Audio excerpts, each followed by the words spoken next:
Hey everybody, Jose Rodriguez here.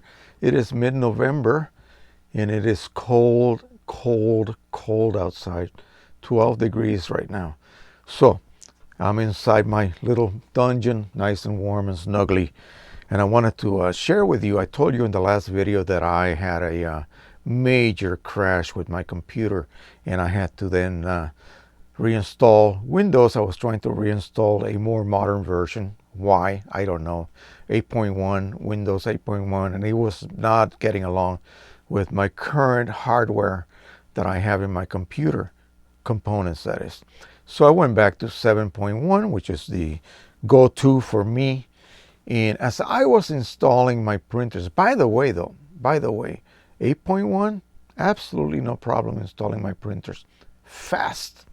I mean, 8.1 seems to download anything that you need and so on. It was pretty good experience. My wife's computer is 8.1.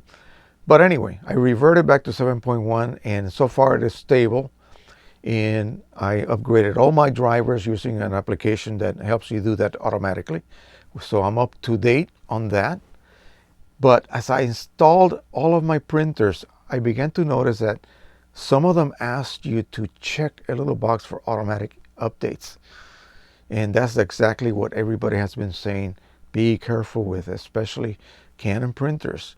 Some of the Epson printers did that as well. I believe it was a P800, I'm not sure.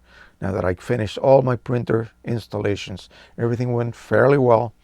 It took a long time on Windows 7.1 to do so because it wants to search the internet. So I have to then undo that.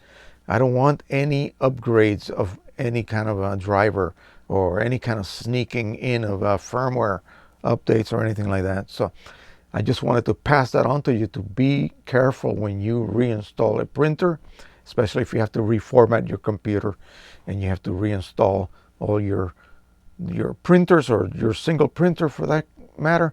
Be careful that if there is a little box that says it'll be checked by default, and so uncheck that, it'll say automatic updates. So don't do that, especially if your printer is on Wi-Fi. You know, I have printers that you can use Wi-Fi. I decided not to install the Wi-Fi function because I do not want any kind of mishaps or any kind of auto update of anything. Remember, that may delete or may impair or eliminate the ability of your printer to run with third-party inks, especially cartridges that reset automatically, cartridges that you reset, cartridges that use single-use chips, anything that's not OEM, it may not work. Example, Pro 1, you know, I use single-use chips. P800 won't even reset. The cartridges don't reset whatsoever. So we have to go back to OEM. My 3800, 3880, I'm using OEM cards that I modify for filling, and I reset them with a couple of resetters that I have. And so I don't want to, you know, ruin that benefit that I have. I can reset those cards, fill them with whatever ink I choose, and use them on my printers, and they are happily recognized. So again, don't allow any automatic updates. That's the rule.